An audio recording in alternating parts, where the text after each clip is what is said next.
Vive Saludable, tu revista en vivo. ¿Qué tal? ¿Cómo están? Bienvenidos sean todos a Vive Saludable, revista informativa de la Caja de Seguro Social. Les saluda como siempre esta su servidora Mirna Ortega. En esta ocasión, nuestro equipo de comunicaciones se ha trasladado hasta la Policlínica Dr. Carlos Enebrín, conocida también como la Policlínica de San Francisco. Conmigo se encuentra a esta hora la doctora Gisela Padilla, ella es subdirectora médica de esta unidad ejecutora de la Caja de Seguro Social, a quien le damos las muy buenas tardes, doctora, gracias por estar aquí. Sabemos que usted está con una agenda muy ocupada de muchos pacientes y casos que atender, pero queríamos saber, doctora, ¿cómo se ha manejado la policlínica en todos estos meses de pandemia? ¿Cuáles han sido los principales retos que ustedes han tenido que enfrentar? Gracias por la entrevista, es un placer para mí. Realmente la Policlínica Carlos Enebrín ha sido un modelo de control de bioseguridad para nuestro personal, que es lo más importante, porque para poder ofrecer salud, usted debe cuidar a su grupo interno, y es lo que hemos hecho. Nosotros tenemos un grupo de bioseguridad de cada departamento, el cual lleva los controles adecuados de medidas de bioseguridad, lavado de manos, y desde hace 9 meses hemos llevado desde la entrada de la policlínica un inicio, cómo entra el paciente a esta policlínica.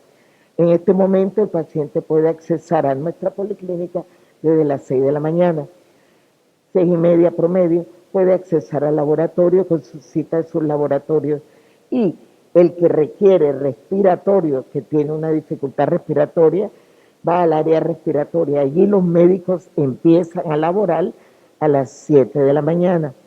Algunos pues avanzan según, hay unos que llegan muy amanecida, correcto. Pero nuestro promedio de atención es 7 de la mañana.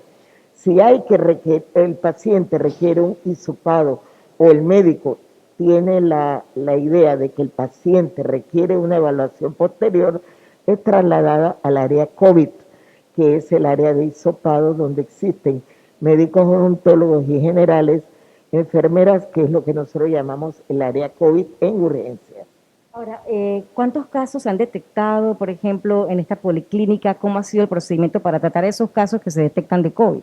Nosotros tenemos muchísimos casos, hemos tenido situaciones muy difíciles, y la jefa de cuarto de urgencia tiene la habilidad, igual que todos los médicos que laboran allí, para poder hacer una buena ejecución y saber cómo canalizar ese paciente hacia el área de riesgo, si requiere, antes de ser trasladado, y dependiendo lo que la evaluación médica diga, se le toma sus exámenes generales, se le hace su radiografía de tórax y se le adecua de acuerdo a la evaluación médica de ese médico de urgencia,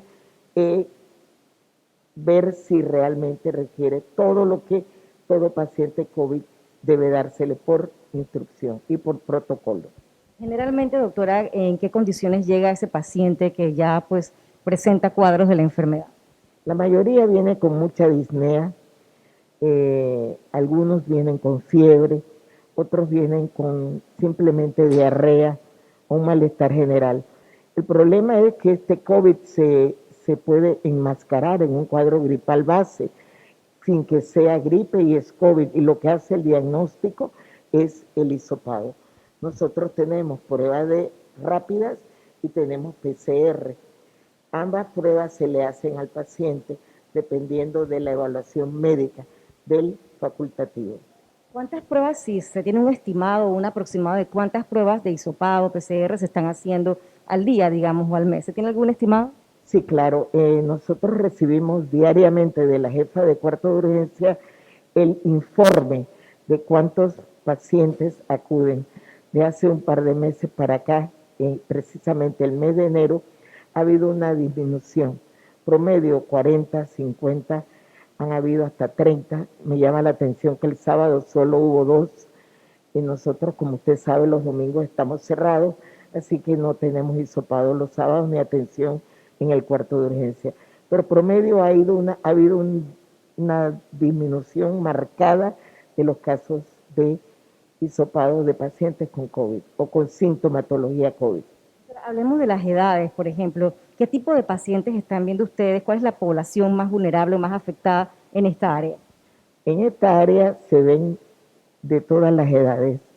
Vemos sobre todo ahora, según lo que nos habla COSID Metropolitano y los informes que mandan del laboratorio, promedio muchas edades jóvenes, varones, más que todo.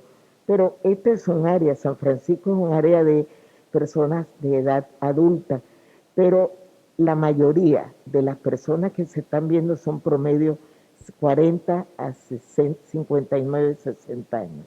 Ahora, por ejemplo, en el tema del cuarto de urgencias, ¿cómo ha estado funcionando ese cuarto de urgencias en estos últimos meses? Bueno, nosotros hemos hecho una separación, como le digo, del área de COVID y atención de urgencia.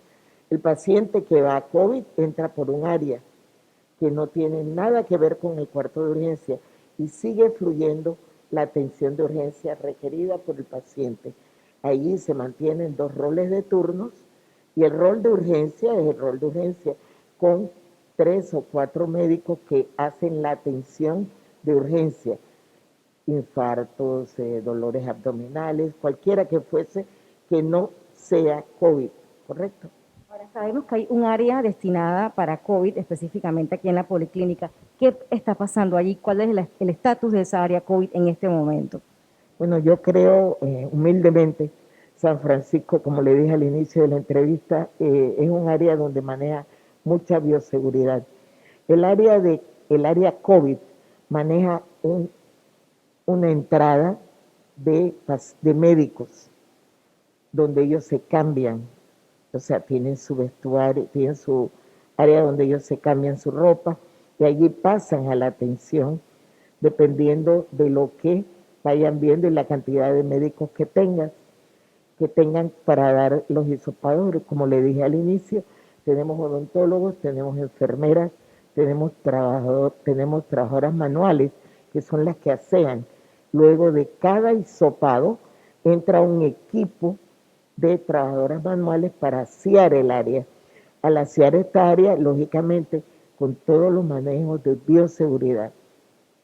Nosotros consideramos que San Francisco, a pesar de ser una policlínica pequeña, maneja mucho buen control de los pacientes que aquí acuden a hacer uso del cuarto de urgencia en el área COVID y por ende, al hacerlo, sienten que nosotros le damos ese afecto, porque yo creo que eso es lo más importante, hacer la empatía con el paciente que viene angustiado a solicitar una muestra, que por sí el que se lo ha hecho sabe que no es fácil, es muy engorrosa, pero hay que hacerla. Y los médicos nuestros, el personal de odontología y médicos generales, tienen hacen esa empatía con el paciente, por ende se sienten bien atendidos y humildemente se van agradecidos, ¿correcto? Nosotros en este momento consideramos que el área COVID existe un adecuado flujograma, entrada y salida del paciente con la respuesta a la necesidad que requiere él. Como subdirectora médica y como doctora, ¿qué ha sido lo más difícil para usted si tuviera que decirnos algo a nivel personal, a nivel profesional? ¿Qué ha sido lo más difícil de enfrentar esta pandemia aquí? Lo más difícil ha sido tener 1, 2 o 3 compañeros muertos, pero esa es la vida. Nadie pensó, nunca pensamos que esto iba a llegar a ese punto, pero creo que en la vida uno tiene que saber que por algo Dios o el que haya creado este virus lo hizo, pero nosotros consideramos como persona, como mujer, como madre, lo más importante es saber resolver las situaciones y ser agradecida de Dios por un día a la vez de estar viva. Doctora, que sí han tenido algunas bajas a nivel de sus... Hemos tenido como 5 o 6 bajas, pero en ninguna baja adquirida hasta donde tenemos el conocimiento, según epidemiología, adquirida en el campo. Fueron adquiridas de afuera, traídas de lo que se habla de la casa, del bus, del transporte, y por ende murieron porque son compañeros nuestros, pero no fue por haberlo adquirido en la policlínica. Hablemos un poco, doctora, también del tema de las consultas externas. Usted me dice que en algunas áreas pues han ustedes reactivado. Hablemos un poco de ello. Correcto, desde la semana pasada empezamos a activar nuevamente la consulta externa. Tenemos en este momento 2 médicos que están dando atención. Si usted requiere una lectura de laboratorio, de una radiografía o una evaluación médica per se, correcto. Aparte de eso, tenemos afuera en el estacionamiento un búnker. El búnker es donde existe un carro casa. En ese carro casa existe un personal médico, 3 médicos que hacen recetas de pacientes que se han atendido no solo en esta policlínica, sino en cualquiera policlínica, y requieren controles, sus medicamentos rutinarios, entonces nosotros se los damos en esa área.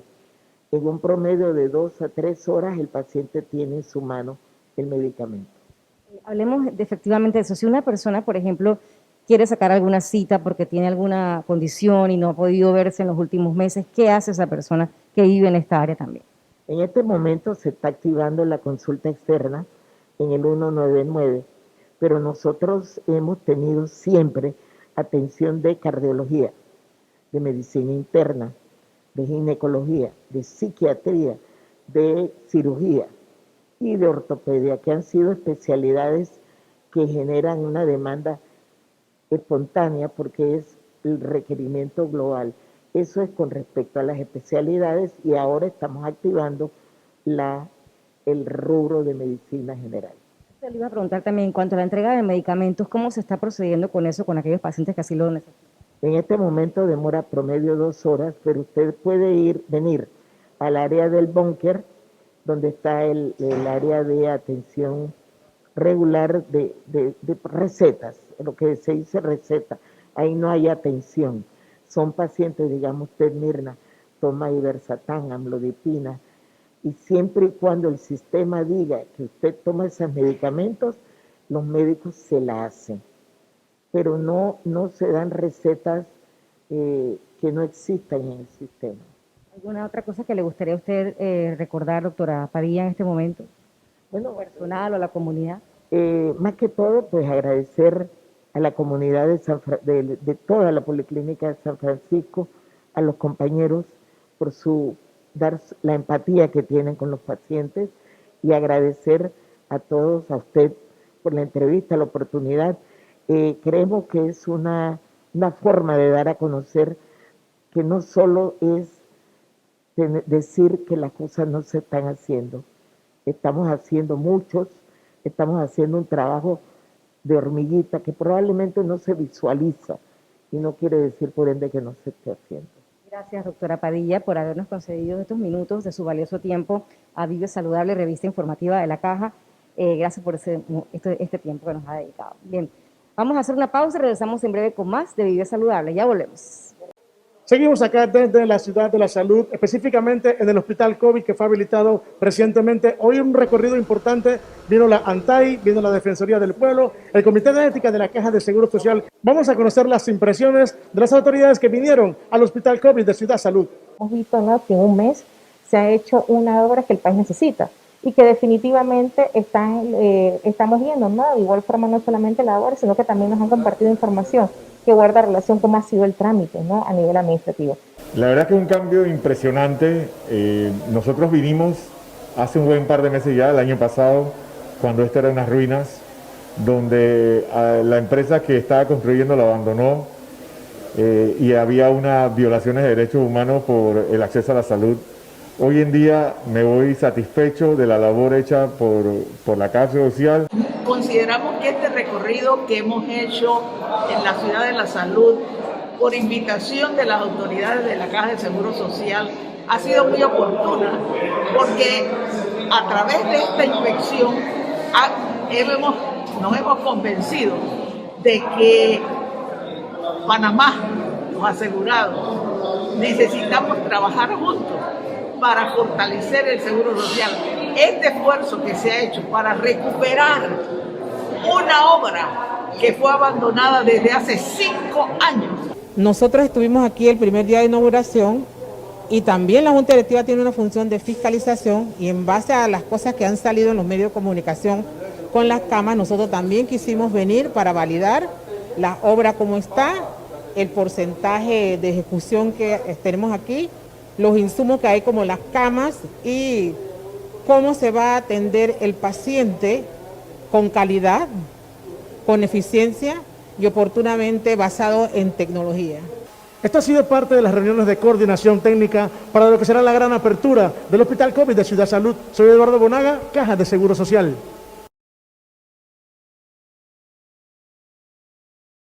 En ocasiones, para vivir mejor, tenemos que cambiar algunas cosas. Si llevas una vida sedentaria y te alimentas mal, mejor dale una vuelta a tu salud. Come saludable y haz ejercicio. Pero, sobre todo, date una vuelta por tu médico de cabecera. Tener cambios en la orina o hinchazón en extremidades son síntomas que puede tener algún problema de salud renal. Ve con tu médico de cabecera para prevenir a tiempo. Mi papá siempre quiso ser un héroe. Me enseñó que era mejor dar que recibir, que la familia era toda en la vida y que honrar la memoria de los mayores es recordar de dónde vinimos.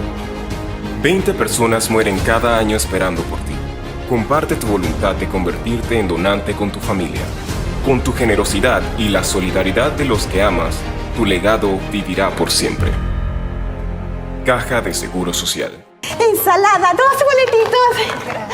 Bueno, me da una hamburguesa doble carne con queso bacon, echa bastante ketchup, mayonesa, unos patacones y unos nachos. ¡Uy! 60 boletitos. Bien. ¿Y qué están regalando? Un infarto. Y usted tiene la mayoría de los boletos de esa tómbola. Esa tómbola no te la vas a querer ganar. Come saludablemente, haz ejercicio y visita a tu médico regularmente. Evita enfermedades cardiovasculares en el futuro. Cuidar tu salud depende de ti. Caja de Seguro Social.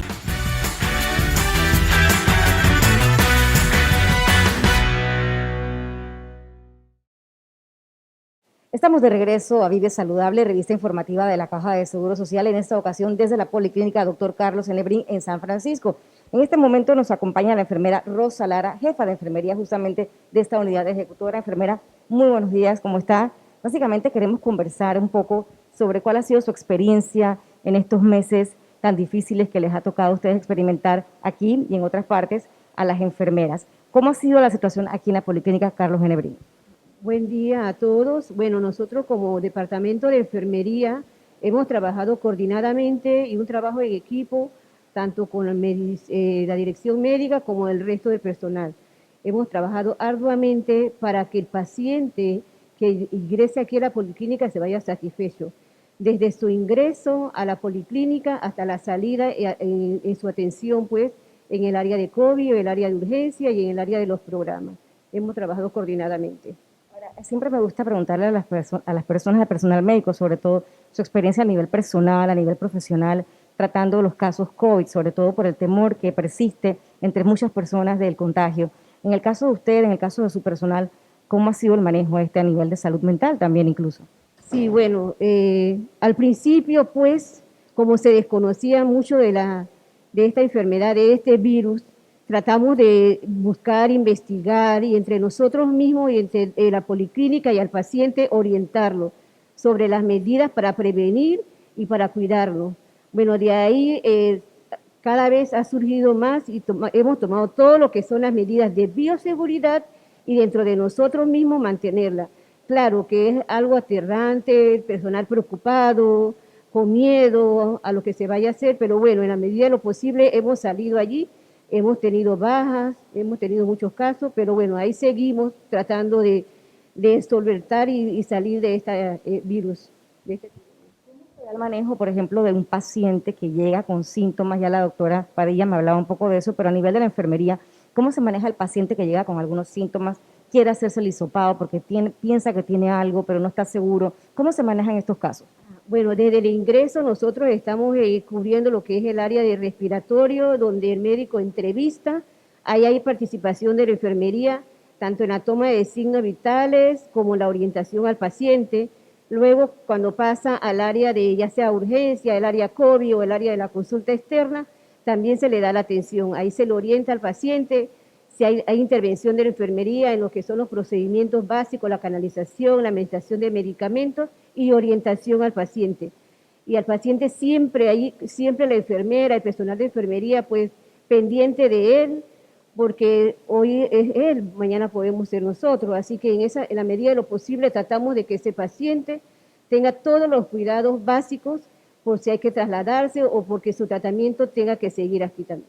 Usted mencionaba algo interesante, enfermera, y es el tema del desconocimiento que había al inicio, que todavía persiste en algunas áreas científicas y en la comunidad médica internacional.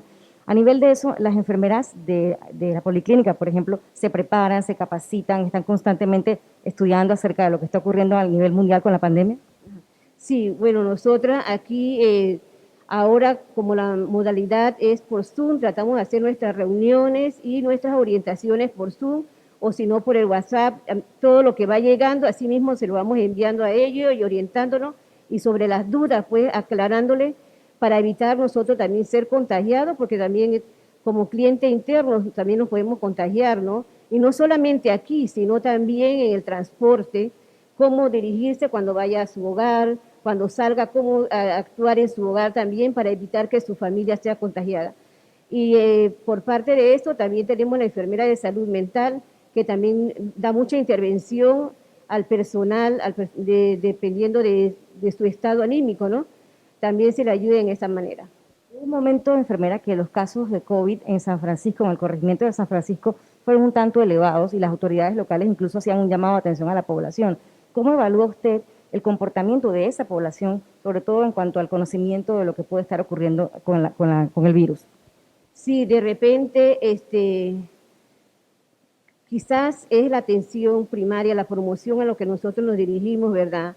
Nosotros también ayudamos en esa parte porque nosotros tuvimos la colaboración del despacho de la primera dama que nos prestó el domo para seguir vacunando. Ahí aprovechábamos, damos la docencia a la comunidad de los casos y de cómo nosotros como corregimiento estábamos. Así que se les brindaba orientación para disminuir.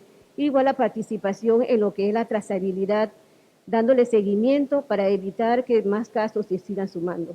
Hablábamos justamente del programa de vacunación. ¿Se ha seguido con la inmunización en otras áreas también? Bueno, el programa del PAI de inmunizaciones, él no ha parado. Desde que inició la pandemia, nosotros hemos continuado con ese programa. Por espacio, nosotros no podemos estar aquí porque es muy reducido y ante los casos que haya de COVID, ante las demandas de pacientes que vienen aquí. Así que nos dirigimos a lo que fue al Parque Omar, el Domo, ahí vacunamos tanto adultos como niños. Y continuamos en el programa de vacunación. Ese no se ha parado. Siempre hemos estado vacunando a los niños según el esquema de vacunación. Hablemos entonces ya para terminar sobre cómo está funcionando el programa de enfermería a nivel general aquí en esta unidad. Bueno, nosotros contamos de distintos programas. Hay algunos programas que por espacio no podemos dar aquí, pero ellos se están dando, como es el programa del SADI. La enfermera conjuntamente con el médico hace las visitas al paciente, le da el seguimiento a los pacientes, a sus curaciones, a su vacunación que tenga pendiente. Igual el programa de salud de adultos, la enfermera no está directamente, pero sí se comunica telefónicamente. Es más, una enfermera participó en un proyecto de telecuidado, así que eso no es bastante bueno pues para la población, porque el paciente, a pesar de que está en casa, no se ha descuidado, se le sigue dando sus cuidados. Igual la enfermera del programa de tercera edad, ella mantiene comunicación con esos pacientes adscritos al programa, se le sigue dando atención. La enfermera de salud mental, ella estaba en teletrabajo, igual también sigue dándole curso a los pacientes. Y así sucesivamente cada uno de los programas no hemos dejado de atenderlos al paciente. Es interesante lo que usted ha mencionado del telecuidado, porque como me decía la doctora Padilla, también en esta área del corregimiento de San Francisco hay muchas personas mayores de edad, adultos mayores. ¿Cómo se está haciendo con el telecuidado, por ejemplo? Sí, sobre todo la enfermera de tercera edad. Ella se mantiene comunicándose con ellos. Ellos tienen mucho temor, los ancianos, en venir a la policlínica, en salir Así que cualquier asunto, ellos se comunican con la enfermera y la enfermera con ellos, y ellos le presentan alguna sintomatología, y si dependiendo de lo que ellos le presenten, así mismo la enfermera lo oriente, venga o no, si le falta medicamentos, véngase aquí a la policlínica, que ahí se le están generando sus medicamentos para que no descontinúen los mismos. ¿Algún último mensaje que usted le quiera enviar a la población? Bueno, que continuemos cuidándonos, que esto sí es cierto que la vacuna va a llegar, pero tenemos que seguir con las medidas de prevención, de bioseguridad, lavado de manos, uso de mascarilla, el distanciamiento, y que el distanciamiento no permita que nosotros también nos alejemos, pues en el sentido de que nos olvidemos de los otros demás y sobre todo que no nos olvidemos de Dios, que ese es el mayor don que tenemos y para poder salir adelante. Gracias, enfermera, por su tiempo. Agradecemos a la enfermera Rosa Lara, jefa de enfermería de aquí, de la Policlínica Dr. Carlos Genebrín de San Francisco, por estos minutos dedicados a Vive Saludable. Vamos a ir a una pequeña pausa y regresamos con más desde acá. No se vaya.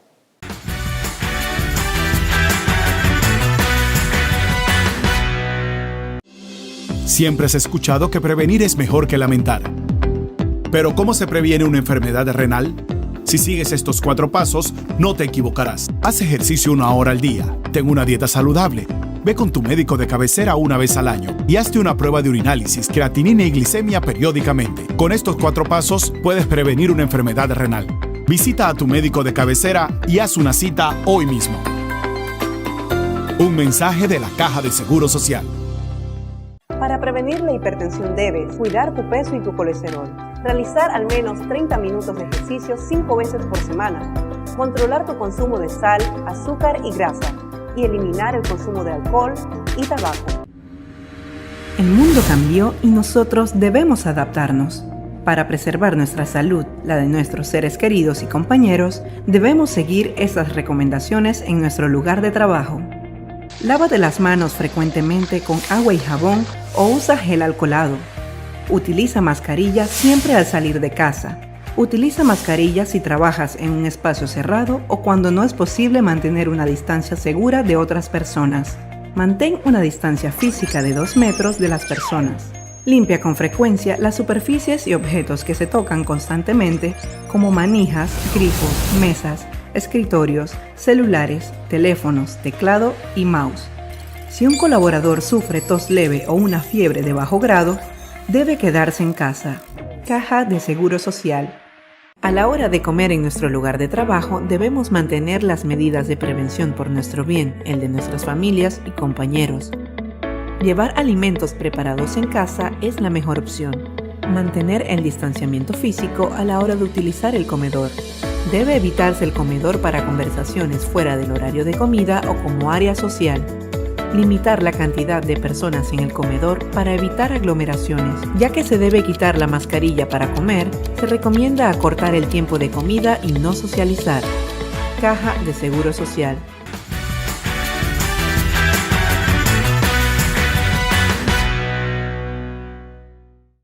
Continuamos aquí informando desde la Policlínica Dr. Carlos Genebrín de la Caja de Seguro Social, ubicada aquí en el corregimiento de San Francisco. Y no podemos dejar pasar un punto importantísimo, un área importante y muy sensible. Se trata del cuarto de urgencias. En toda unidad ejecutora son pieza clave, sobre todo al combatir esta pandemia. Se encuentra conmigo la doctora Rubiela Quintana. Ella tiene la difícil labor de ser la jefa del cuarto de urgencias, justamente. Doctora, muy buenos días, ¿cómo está?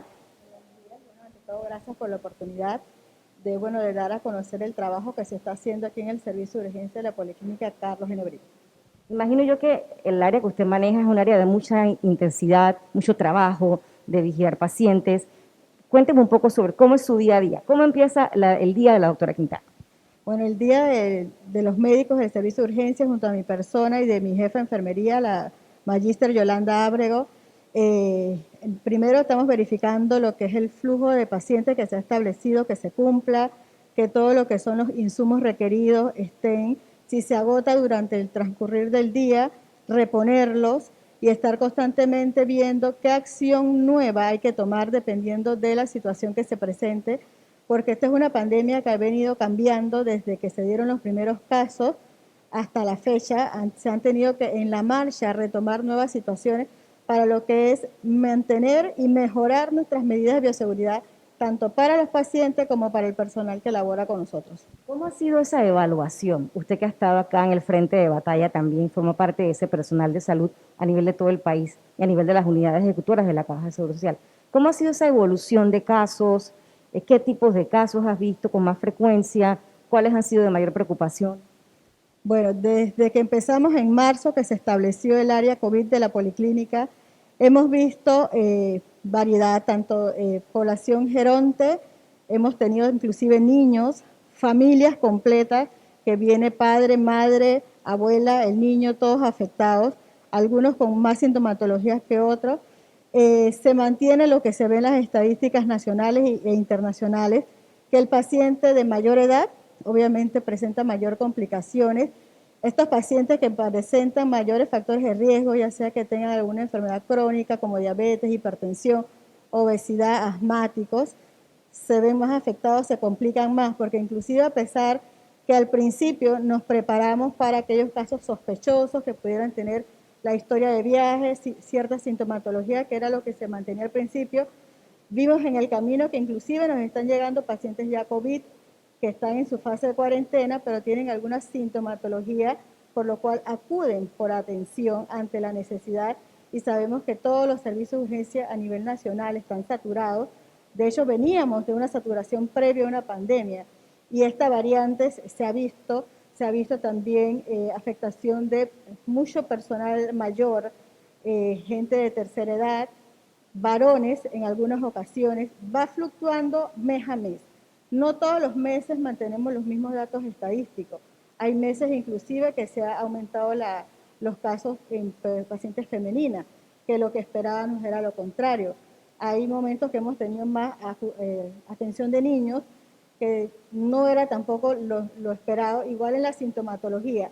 La triada que se nos comentaba clásicamente, fiebre, dolor de garganta y tos, no fue la que precisamente se presentó.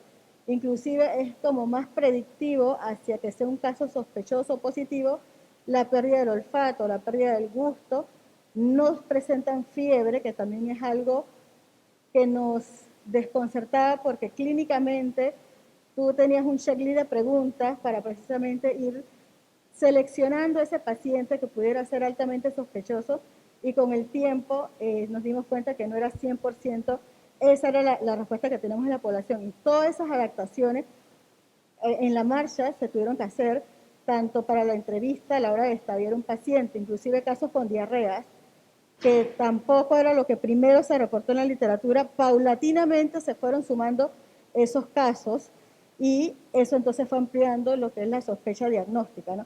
Y definitivamente ante la sospecha o ante la posibilidad de por ser contacto un caso positivo, la única manera de poder diferenciarlo es haciéndose la prueba, porque clínicamente tiene una variación de síntomas tan inesperada que no nos podemos basar solamente en la clínica. Hay que apoyarnos en los paraclínicos y en este caso en las pruebas de hisopado, que bueno, afortunadamente aquí, que también fue algo que se fue haciendo paulatinamente, ¿no? A medida que se fue dando la necesidad, a medida que se fueron dando las aperturas, que se pudieron adquirir insumos, porque sabemos que mientras estamos en una época de cuarentena total, tanto en Panamá como en otros países, dificulta lo que es la traída de insumos, y eso también nos impacta, porque insumos que requeríamos, que se habían tramitado compras desde marzo inclusive, tuvieron que ser postergados, tuvieron que nuevamente en agosto volver a tirarse esas requisiciones, y todo esto obviamente causa un impacto en que los insumos no nos lleguen a tiempo. Pero afortunadamente, bueno, en el trabajo coordinado que tenemos en equipo, que de verdad que es un equipo al que siempre les voy a estar agradecida, porque lo que es laboratorio, enfermería, farmacia, rayos X, dirección médica, administración, siempre estamos comunicándonos, siempre tenemos una buena comunicación que nos permite entonces llevar a cabo las tareas, porque quizás yo como servicio peticionario soy la que está allí, pero nos beneficia a todos.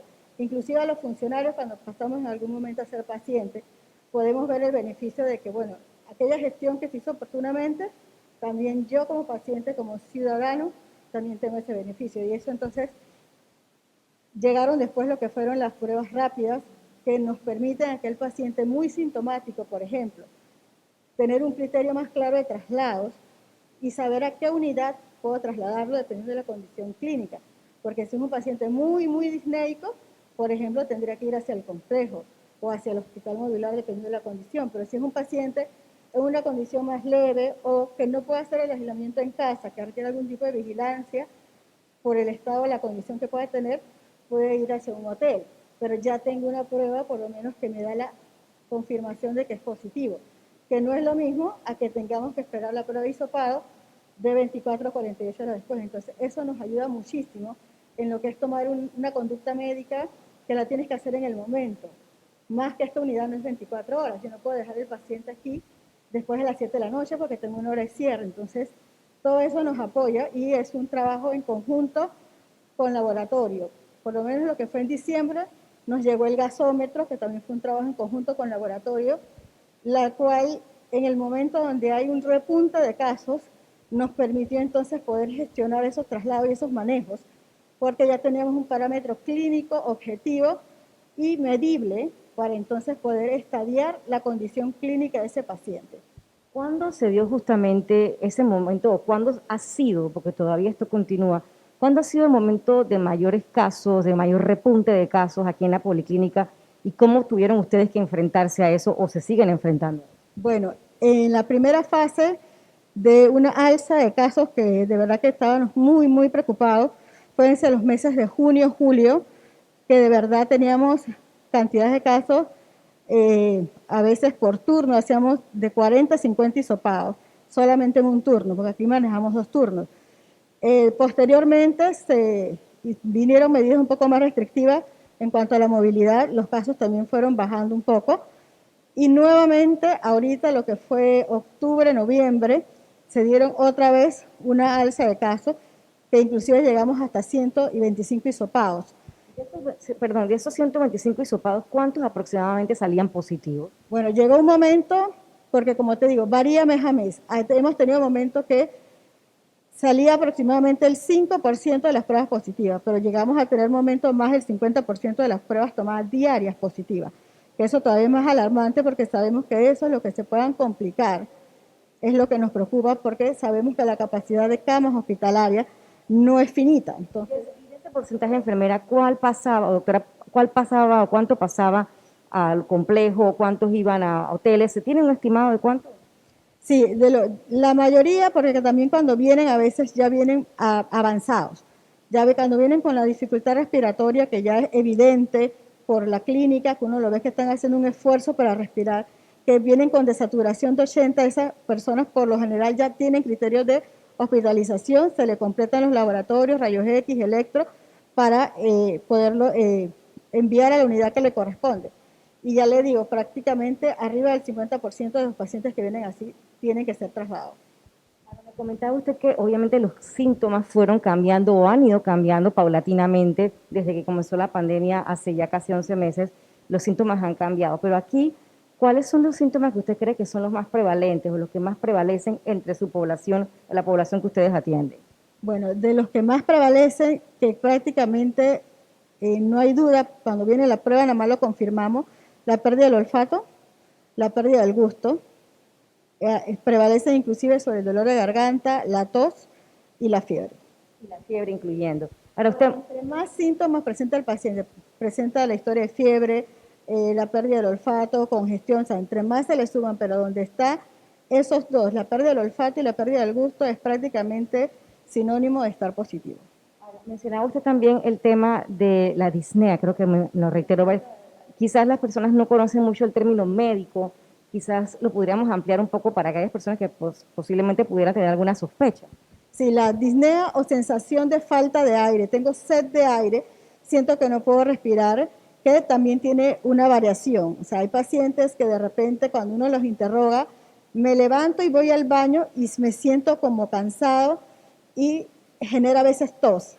Entonces, esa es una disnea de quizás un esfuerzo moderado a leve. Hay otros pacientes que inclusive estando sentados sienten como si se estuvieran ahogando, que necesitan aire y quieren buscar aire, que es lo que a veces el paciente refiere como sed de aire. Esa ya es una disnea más severa.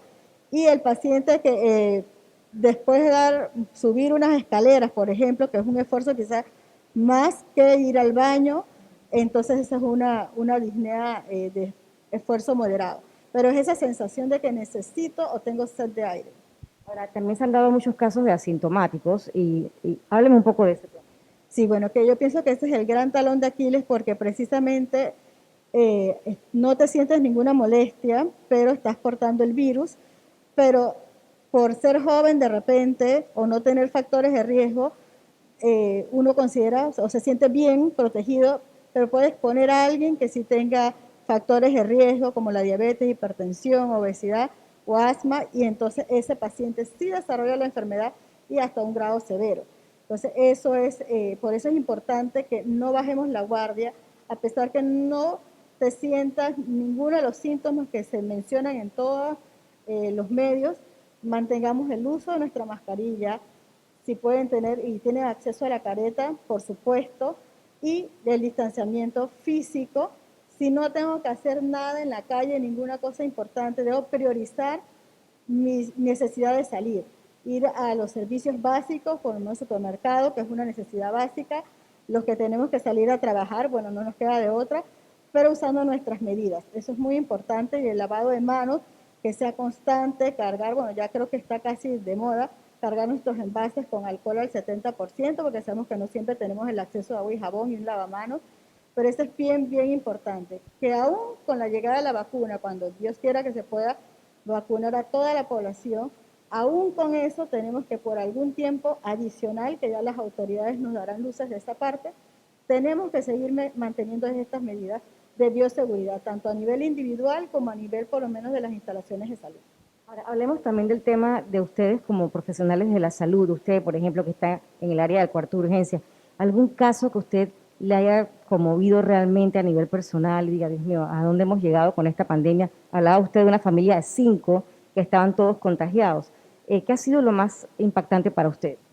Wow, hay tantas situaciones, por lo menos me han marcado varios.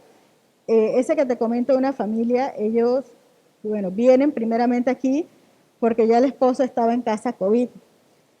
Cuando el niño se envía a la hospitalización, la esposa del señor, madre del niño, comenta que cómo se dividía, porque tenía que ir a la hospitalización del niño, ella también era COVID, que estaba esperando prueba, el resultado de la misma, y el esposo tenía que ser hospitalizado. Entonces, dividirse entre mi esposo, mi niño, de esa situación es como bastante difícil. Atender a un colaborador nuestro, definitivamente, porque se hacen los vínculos de la familia laboral. Nos vemos aquí a diario, a veces más que a nuestros propios familiares, y darse cuenta que se han complicado, o uno como médico ya viendo el probable pronóstico que ya uno va visualizando desde que va haciendo el estadiaje del paciente, también es algo que te marca mucho, y si el caso termina en una defunción, marca aún más todavía. Ahora, hablemos de otras urgencias, doctora. ¿Se tratan otras urgencias? ¿Llegan otras urgencias? ¿Qué ocurre en ese momento? Sí, en definitiva, los servicios de urgencias, por eso es que es importante que estemos, y si es posible 24 horas mejor, porque las urgencias no seleccionan un horario, las urgencias no se programan. Nosotros hemos tratado de establecer un flujo que, bueno, debido a la situación tenemos el área COVID, que no se debe mezclar el paciente con el área de urgencia, que nosotros ahorita mismo de morbilidad común, que le llamamos, ¿no? Porque los infartos han seguido viniendo, que son los dolores en el pecho, las fracturas, las heridas, los riesgos profesionales, los dolores abdominales, todo eso sigue acudiendo al servicio de urgencia, y más que ya tenemos 10 meses de pandemia, que sabemos que, bueno, la parte crónica no se le está pudiendo dar el seguimiento precisamente por todas las restricciones de salida. Obviamente el paciente se queda sin medicamento o no cumple las indicaciones porque no tiene el seguimiento como debería ser en otras condiciones óptimas, y eso hace que el paciente crónico se descompense, se le sube el azúcar, se le sube la presión, y los problemas mentales también en algunas ocasiones han tenido recaídas, y todo esto entonces se ve en un área totalmente separada que se ha establecido para que precisamente ese paciente de morbilidad común no se mezcle con el paciente COVID. Ahorita yo te diría que esa es una línea un poquito delgada, porque inclusive hemos tenido pacientes, vienen por una caída, sospechamos la fractura, se confirma la fractura, por ser un traslado hay que hacerle la prueba rápida, y resulta ser que cuando tenemos la prueba rápida, aparte de la fractura de cadera, también es COVID. Entonces, ahí hay cositas que es difícil diferenciarlo, pero tratamos de hacerlo en la mayor brevedad posible para poder seleccionar el paciente y ubicarlo en el área que le corresponde. Otro un poco difícil hacer eso. Bastante difícil, por lo menos pacientes que refieren falta de aire, pero no es por COVID, sino es por infartos. Entonces, obviamente, por tratar de seleccionarlo, si reporta falta de aire, inicialmente se le hace el abordaje en el área COVID, se le hace la prueba rápida, y si la prueba rápida resulta negativa y tiene datos de infarto, entonces se maneja como un infarto. ¿Alguna otra cosa que le gustaría usted mencionar, doctora? Bueno, ante todo, tanto para los que somos colaboradores, mantener lo que es nuestras medidas de bioseguridad, apoyarnos entre compañeros, trabajar siempre en equipo. Muy importante, mantener una comunicación asertiva y estar enfocados que todos nosotros somos el batallón que va contra el virus. No dejar entonces espacios para que el virus entre ni a nuestra área laboral ni a nuestra área familiar. Gracias, doctora Quintana, por haber estado con Vive Saludable, revista informativa de la Caja de Seguro Social. Vamos a hacer un alto y vamos a seguir hablando sobre otros temas concernientes a la Policlínica, a la atención en la Policlínica Dr. Carlos Enebrín, una vez regresemos de la pausa. Gracias.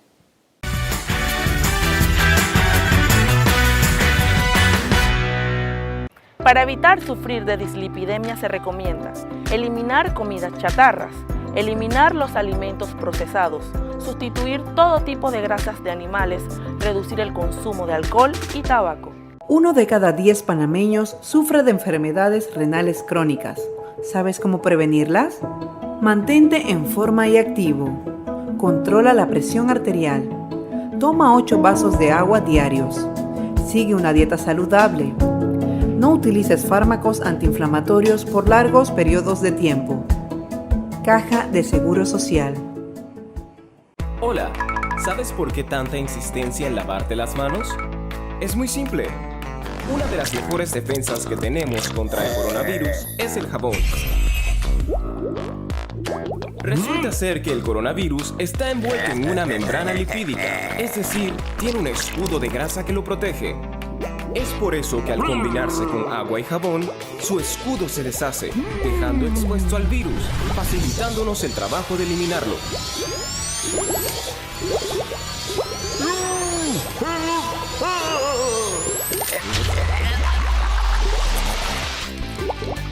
Y recuerda, quédate en casa y lávate las manos. Siempre has escuchado que prevenir es mejor que lamentar. Pero ¿cómo se previene una enfermedad renal? Si sigues estos 4 pasos, no te equivocarás. Haz ejercicio 1 hora al día. Ten una dieta saludable. Ve con tu médico de cabecera 1 vez al año y hazte una prueba de urinálisis, creatinina y glicemia periódicamente. Con estos 4 pasos puedes prevenir una enfermedad renal. Visita a tu médico de cabecera y haz una cita hoy mismo. Un mensaje de la Caja de Seguro Social. Ensalada, 2 boletitos. Buenas, me da una hamburguesa doble carne con queso bacon, echa bastante ketchup, mayonesa, unos patacones y unos nachos. ¡Uy! 60 boletitos. Bien. ¿Y qué están regalando? Un infarto. Y usted tiene la mayoría de los boletos de esa tómbola. Esa tómbola no te la vas a querer ganar. Come saludablemente, haz ejercicio y visita a tu médico regularmente. Evita enfermedades cardiovasculares en el futuro. Cuidar tu salud depende de ti. Caja de Seguro Social.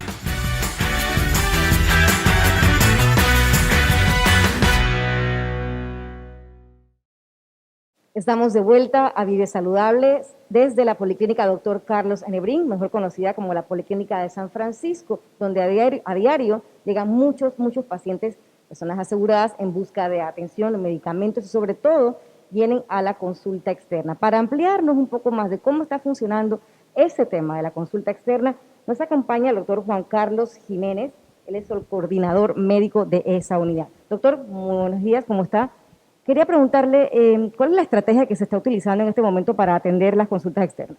Ok, seguimos los lineamientos de nuestras autoridades superiores, donde se iniciaron lo que es la apertura de especialidades como cardiología, medicina interna, cirugía general, medicina familiar, también la atención de las pacientes en estado, ginecología, psiquiatría, en esta época ha aumentado mucho los casos, y ortopedia, porque igual sigue la gente accidentándose, y se le ha estado brindando al inicio demanda espontánea, y se ha ido llenando y se ha seguido atendiendo a los pacientes, ahora agendando para que reciban su atención, ya que las enfermedades crónicas siguen y hay que seguirlas atendiendo para que no se nos pongan agudas y se nos compliquen y tengan ese problema con COVID y problemas agudos.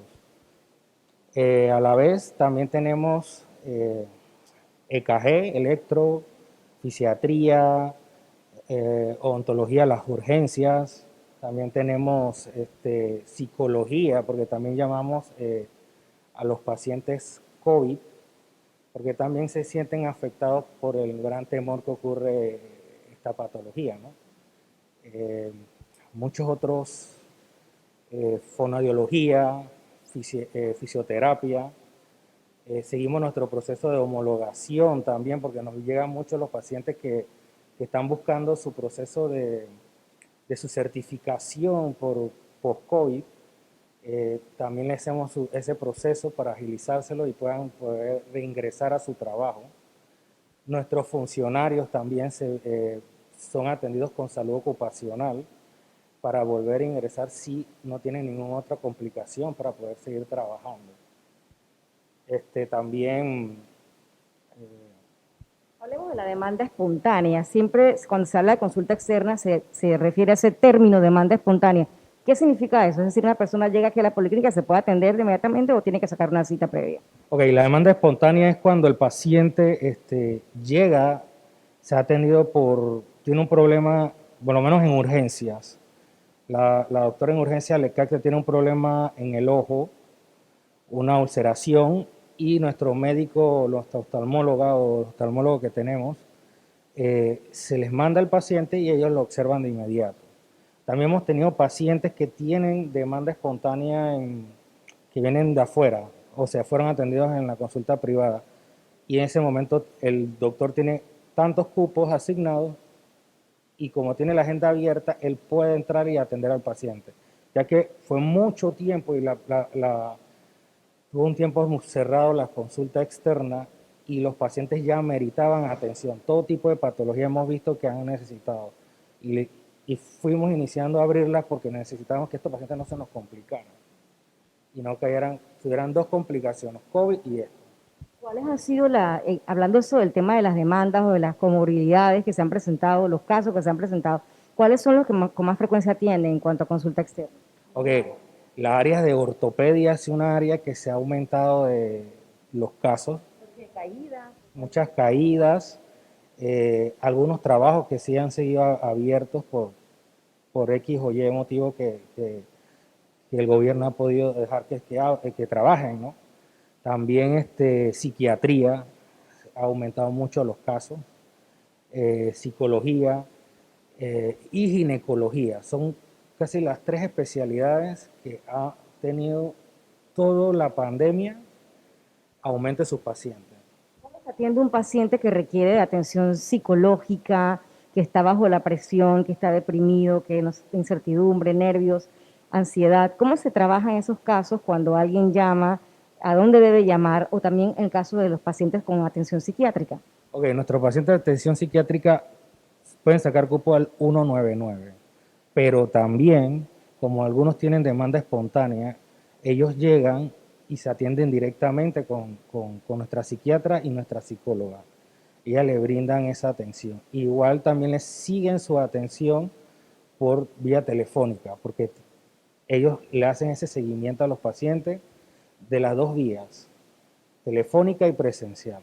Ahora, ¿cómo está funcionando en el área o en el campo de la ginecología? ¿Se están haciendo algunas pruebas? Papá Nicolau, ¿se están haciendo este tipo de pruebas o todavía no? Sí, acá nosotros iniciamos con el programa de Papá Nicolau que lo hace la enfermera y nuestra doctora Nina Pérez, que también está encargada del programa. Hubo una semana que empezó la cuarentena donde se cerró, pero volvimos a abrirlo para esta atención porque tenemos que, o sea, no es solo el COVID lo que está, y tenemos que estar evidenciando un cáncer cervicuterino. Las embarazadas, que también hay que seguirle, hay que ver esas dos vidas que están ahí, la mamá y el bebé. Los ultrasonidos se va programando y otro tipo de enfermedades, el cáncer de mama también se ve. Así que hay que seguir las dos cosas, no podemos abandonar la otra parte de la población porque hay que luchar con todos los tipos de enfermedades que hay. Para eso estamos nosotros. ¿Están haciendo mamografías, por ejemplo? Mamografía sí no se ha reactivado todavía. Sí lo habíamos activado con la primera dama, teníamos ese programa en el Parque Omar, que estaban haciendo lo que se programaba por un link y número de teléfonos que ellos daban. Pero como vino la cuarentena se detuvo.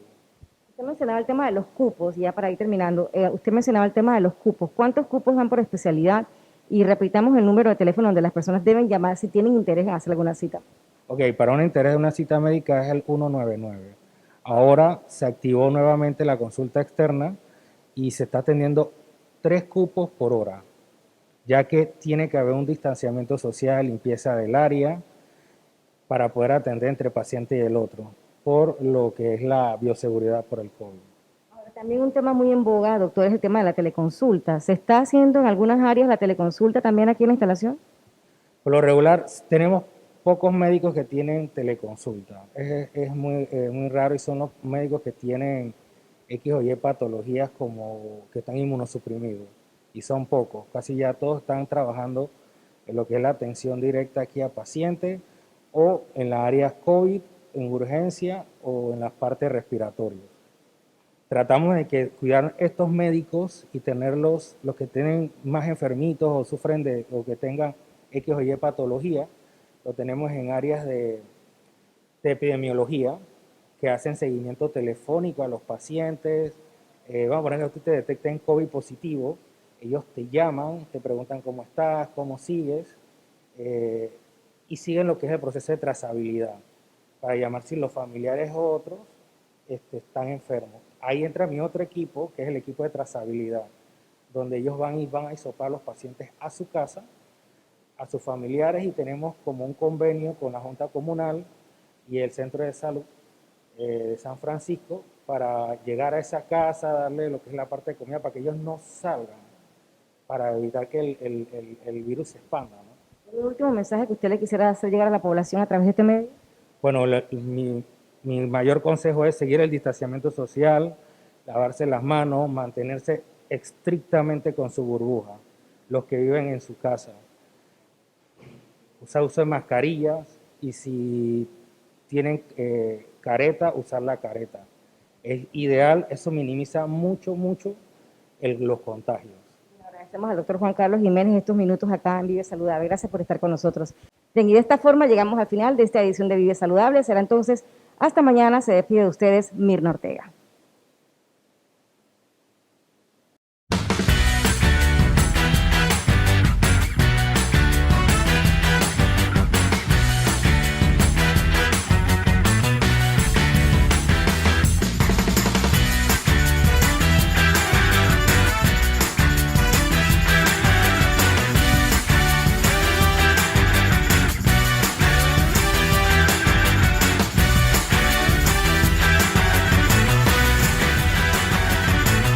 Vive Saludable, tu revista en vivo.